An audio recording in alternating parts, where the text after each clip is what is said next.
이런 이야기들이 도는 거를 보았습니다. 뭔고 하면 코로나가 아주 똑똑하다 그러면서 꼭 요렇게 가서 옮길 때 옮긴다는 거예요. 이게 꼭 그런 데서 이렇게 터진다. 참 제가 속으로 아주 경악할 정도로 놀랐습니다. 사람이 내가 미운 사람도 있고 마음에 안 드는 사람이 있지만 코로나가 그런 집단이나 이런 데를 알아가지고 가서 이렇게 하는 것처럼 이런 생각을 하고 표현을 하는 게 이게 얼마나 제 생각엔 아주 사악한 사고방식이 아닌가. 그게 내가 안 걸릴 줄 누가 장담하겠어요. 내가 꼭 걸리고 안 걸리고를 넘어서서 근데 우리가 그런 경우들을 종종 보지 않습니까? 지금 오늘 읽은 성경 말씀이 그런 현상 중에 하나로 생각이 돼서 말씀을 드리는 거예요. 빌라도가 당시 유대를 지배하던 빌라도 총독이 제단에서 제사 드리고 있는 사람들을 죽인 사건이 발생을 했습니다. 여기 이제 피를 섞은 일, 이런 거로 표현이 됐지만 그거의 정확한 의미는 이제 사실 밝히기가 쉽지 않은데 그게 빌라도가 성전에서 제사 드리던 사람들을 죽인 사건을 은유적으로 표현하는 것이다 하는 해석이 있습니다. 근데 문제는 빌라도는 로마 정부의 권력을 받아서 그걸 유대 땅에 와가지고 지배권을 행사하는 사람이에요. 근데 이제 갈릴리 사람들은 그런 지배받는 이스라엘 자기들의 동족입니다. 근데 그 사람들 중에 어떤 사람이 예수님께 와가지고 이런 사건이 발생을 했습니다. 이런 사건이 발생했는데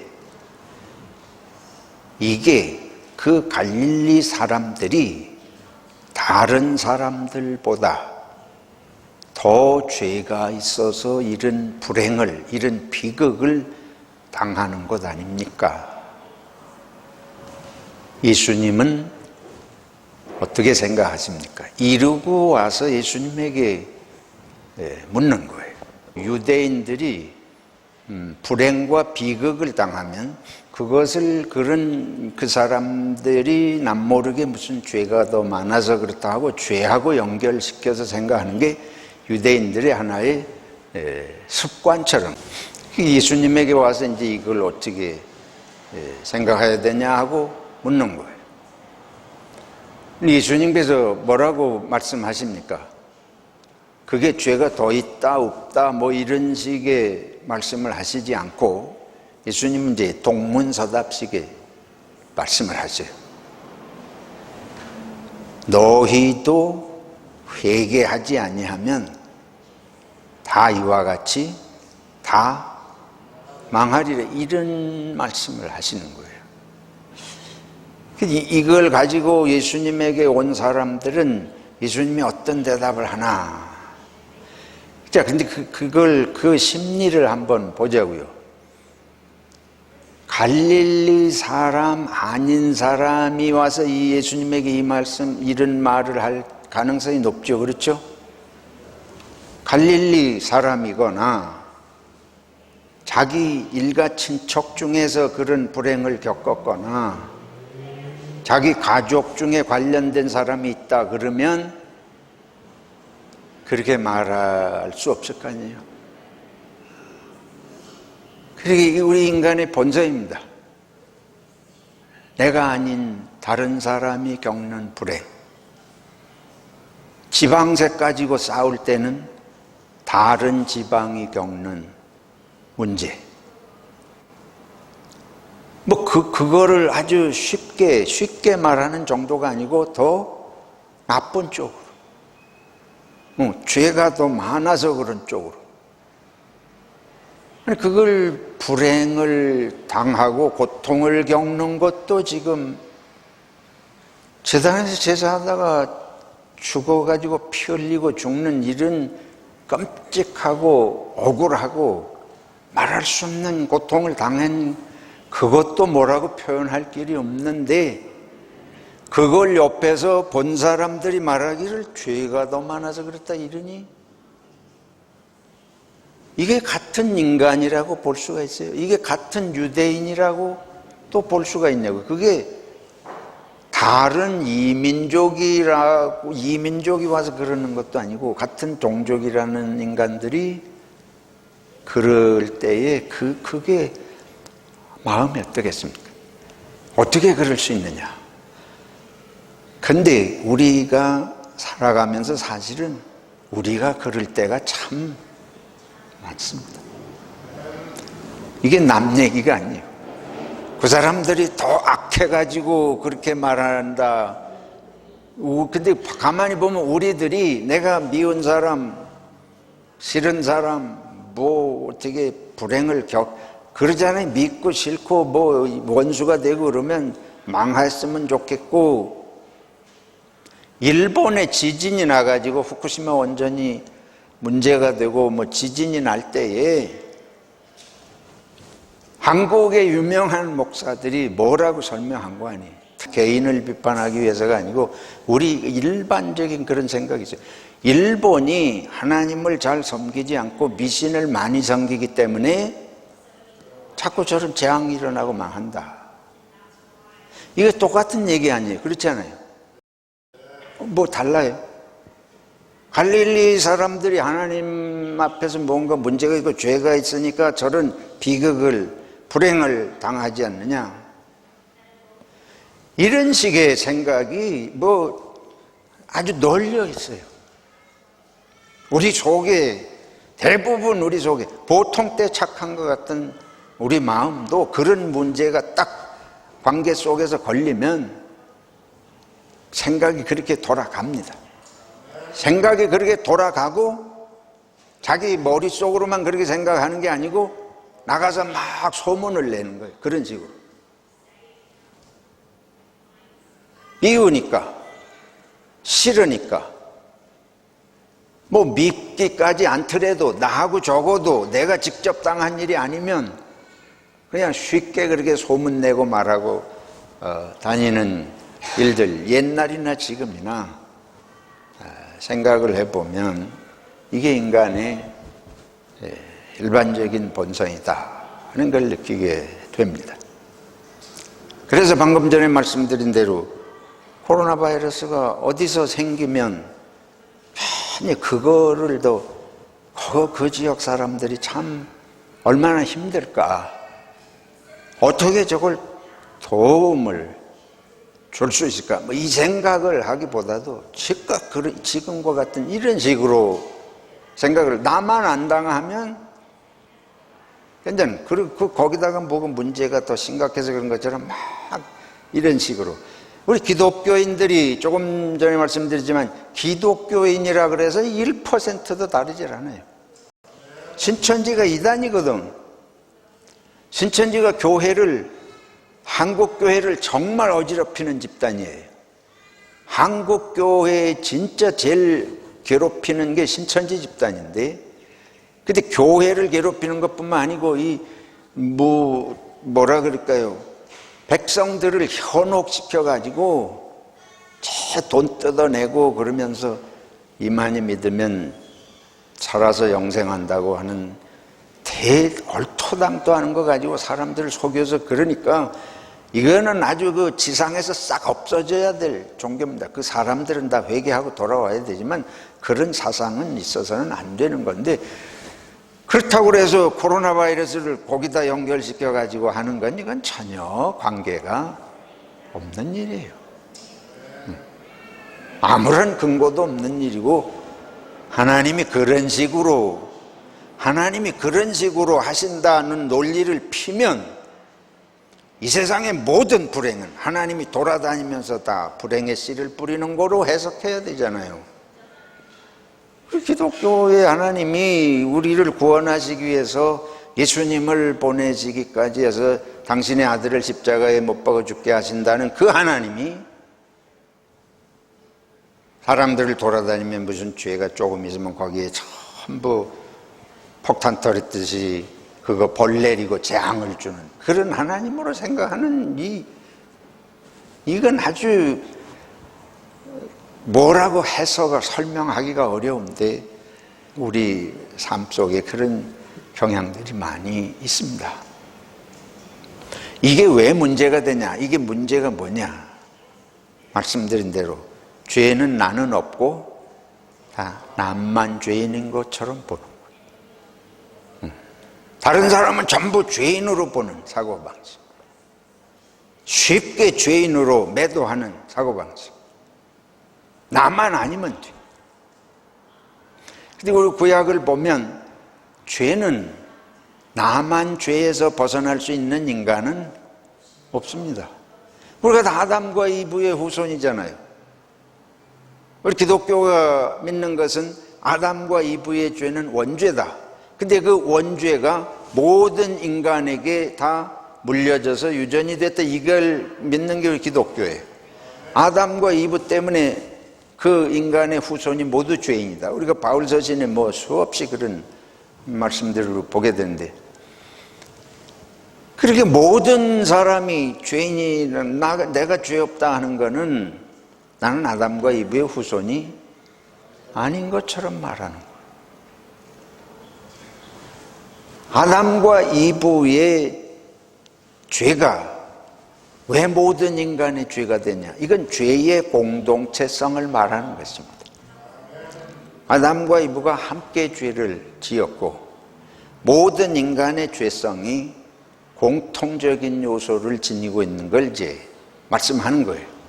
그래서 구약 성경에 보면 죄에 대한 책임을 연대적으로 짓도록 하고 있습니다.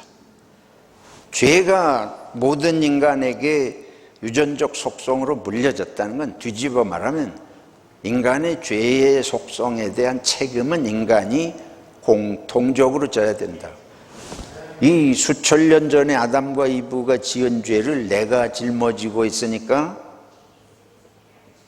영원히 대대손손이 연대적인 책임이라 그 말이에요. 그런데 성경은 이게 조금 확대해서 연결하면 아담과 이브의 죄가 누구의 죄? 이 수천 년이 지난 나의 죄.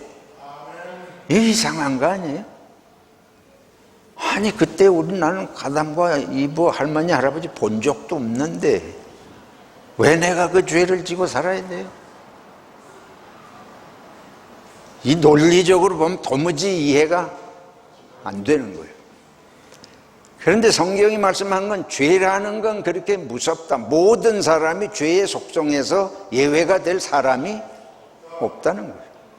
이스라엘 백성이 그 모세의 인도를 따라서 그 홍해를 건너고 광야를 건너고 그 다음에 가나안 땅을 정복하기 위해서 전쟁할 때 여러분 잘 아는 첫 번째 전투가 여리고성에서 지나서 아이성 아간이라는 사람이 하나님께서 거기 가서 전쟁하고 점령할 때에 노획물을 취하지 마라.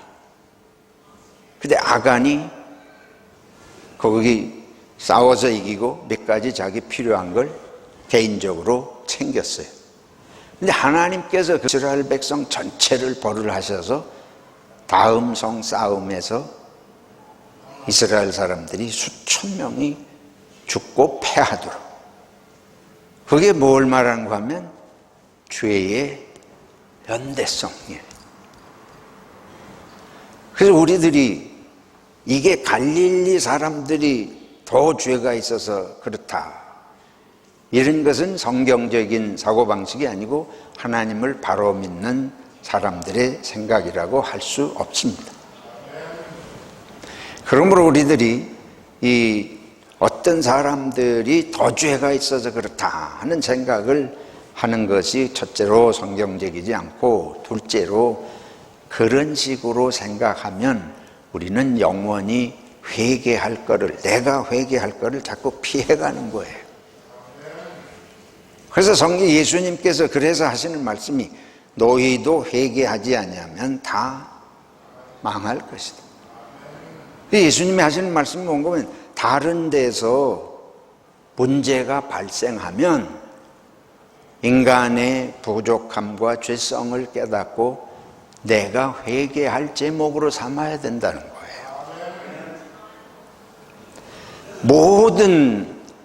이 땅의 모든 죄들 속에 우리들의 그 죄의 본성이 함께 들어 있습니다. 그래서 우리들이 아담과 이브가 책임 전가하는 속성이 나오잖아요. 아담이 죄를 지었어요. 선악과를 먹었습니다. 하나님께서 아담아, 내가 어찌하여 선악과를 먹었느냐?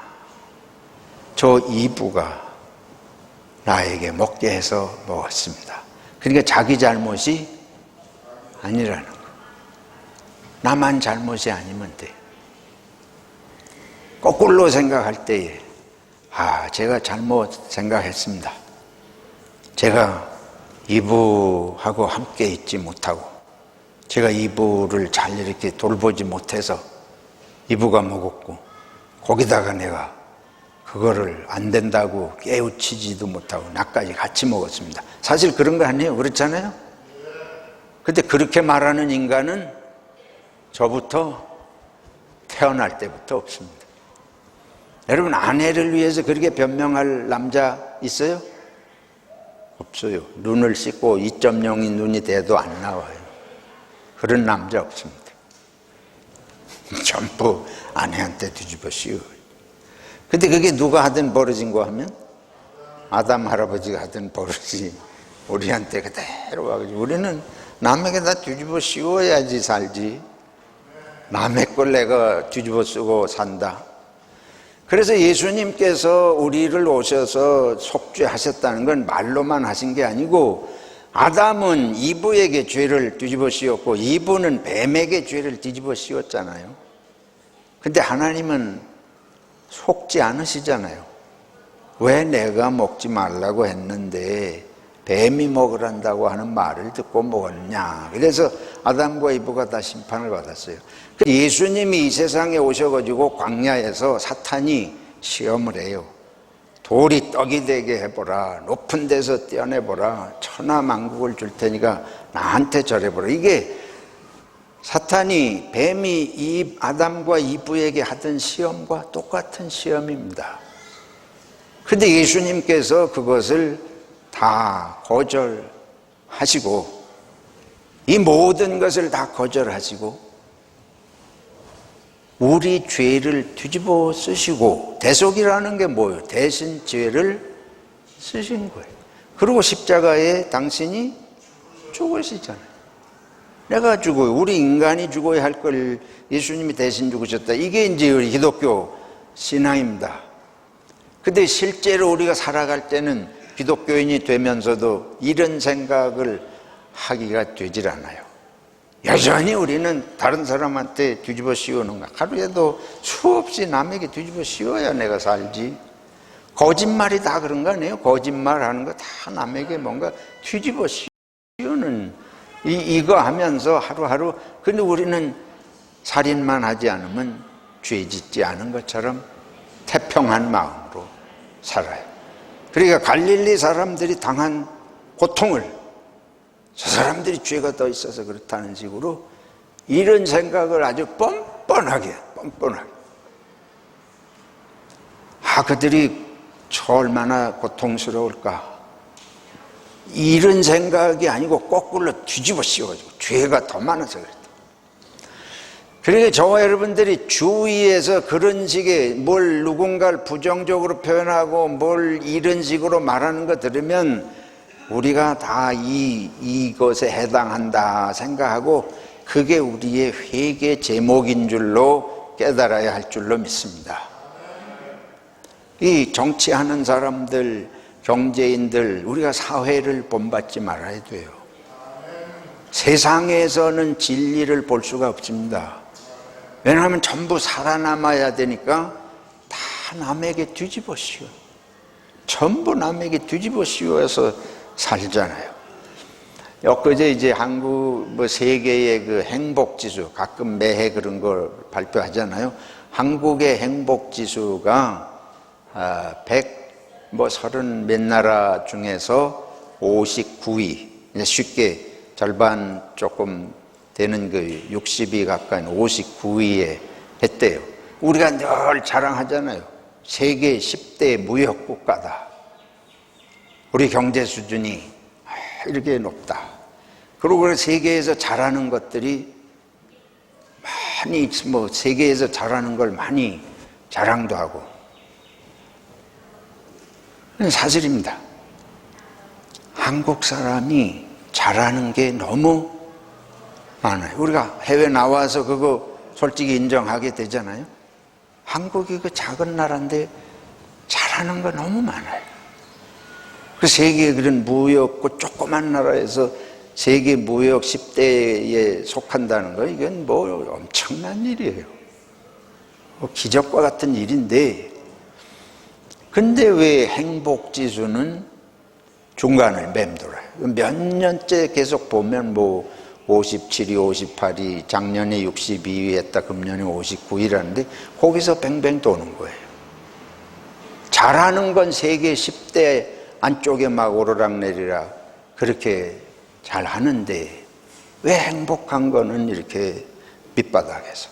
그리고 OECD 국가 중에는 아주 제일 꼴찌, 최하위. 이상하잖아요. 이건 무슨 아니에요.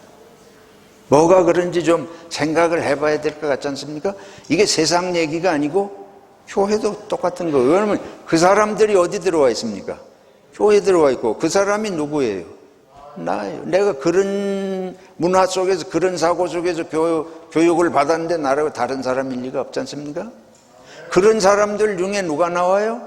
목사가 나오니까 목사도 다 똑같이 그런 사람이고, 이 한국교회가 이걸 극복해내지 못하면 세상에 볼 때는 교회나 세상에 똑같다고 보는 거죠. 그게 뭔지, 그 요인이 뭔지 우리들이 좀 생각을 해봐야 될 것 같은데, 잘하기 때문에 나는 불행한 것 같아요. 잘하기 때문에 불행한 거예요. 무슨 말도 안 되는 소리를. 잘하면 행복해야 되는데 잘하려고 하기 때문에 최고가 아니면 인정을 안 해요. 그러니까 최고가 되려고 발악을 하잖아요. 용서하세요, 이런 표현을. 우리가 최고 되려고 발악하는 사람들 아니에요? 뭐든지 보통의 수준은 인정하려고 하지 않습니다. 그래서 그런 세상에서 누가 행복할 수 있습니까? 저 앞에가 있어야. 우리 주어진 거는 보통 다 비슷하게 인간이 주어졌는데 세계에서 뛰어난 나라가 되려고 그 나라 중에 또 더 뛰어난 인간이 되려고 그러고 그건 행복할 수 없습니다. 이런 식으로는 앞으로 100년이 가도 한국은 60위권을 벗어나지 못해요. 이래가지고 한국이 세계에서 가장 강하고 가장 부유한 나라 됐다 그래도 나는 행복지수는 60위권을 벗어나지 못한다고 봅니다. 근데 그래 60위권이라도 되는 건 다행이에요. 왜 그 정도는 되느냐? 기본적인 만족감이 있어. 그래서 돈이 그래도 아주 없는 것보다 돈이 좀 있고 기술도 조금 있고 모든 게 어느 정도 수준이 되니까 기본적인 행복감은 있는데 그 이상을 올라가지 못하는 거예요. 그러니까 이거는 물질이 부족하고 실력이 부족해서가 아니고 이거는 정신적인 문제입니다. 한국인이 행복하지 못한 건 나는 100% 정신적인 문제라고 봅니다. 무슨 정신적인 문제? 남보다 더 남보다 더 잘해야 되는 것이 우리 문화를 지배하는 무서운 거예요. 남만큼 그저 비슷하게 비슷하게 가면 된다. 그리고 생각을 나보다 못한 사람을 배려하고 도우려고 그런다. 이래야 행복한 나라 될 줄로 믿습니다. 이거 안 되면 아무리 많이 가지고 있어도 아무리 꼭대기 올라가도 행복하지 못해. 행복은 혼자 행복할 수 있는 것이 아닙니다. 여러분들이 남편 혼자 잘 된다고 자기 혼자 뭐 잘 나간다고 행복할 수 없어. 안 되는 거예요. 행복이라고 하는 건 반드시 함께 살고 나보다도 어려운 사람을 돌아보는 마음 없이는 행복할 수 없습니다. 그건 하나님이 지으신 마음의 본성입니다. 그래서 우리 한국 교회가 우리 민족 살리려면 이거 뜯어 고치게 만들어야 돼. 그리고 우리는 남보다 앞서가려고 하는 정신, 더 낫게 하려고 하는 정신, 이거 좀 바꿔야 되지 않나. 이 오늘 꽃꽂이 보니까 잘 했죠? 호주 교인들 하실 때 보면 어때요? 아, 저걸 꽃꽂이라고 했나? 아마 그렇게 느끼실지도 모르겠는데, 근데 호주 성도님들은 우리가 아무리 잘해놔도 영향받지? 우리가 잘하는 거 보고 다음 주일에 우리가 이거보다 더 잘해야 되겠다 이렇게 생각하는 호주 성도님들, 우리가 여기 30년도 있는데 안 바뀌는 것 같아요. 더 잘할 생각이 전혀 없는 것 같아요.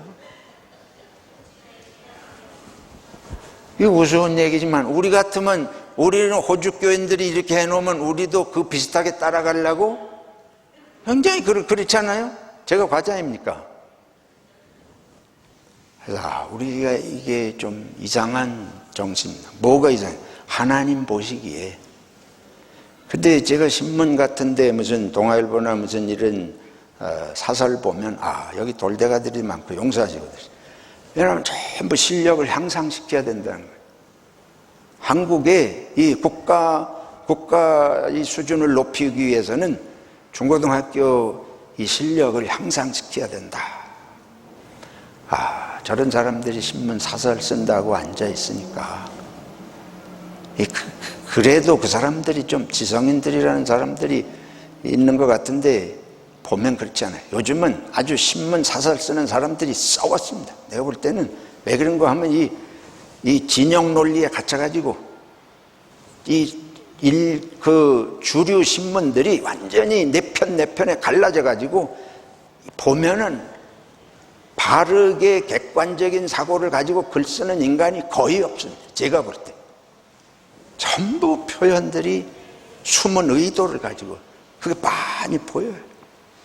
한쪽 편에 붙어가지고 다른 쪽을 망하게 하는 식의 이런 표현들을 서슴없이 사설을 쓴다는 인간들이 하기 때문에, 여러분 진짜 우리 한국교회 정신 차려야 됩니다.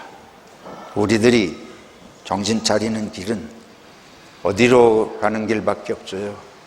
성경으로 가는 길밖에 없습니다. 한국 기독교인들이 성경을 성경대로 읽어야 할 줄로 믿습니다. 성경을 성경대로 읽어서 이 말씀 가지고 예수님 생각을 자꾸 연구하고 배워서 이 시대에 좀 교회가 그런 이 민족이 어떻게 가야 할지를 뭐 앞서가지고 대단하게 하지 않더라도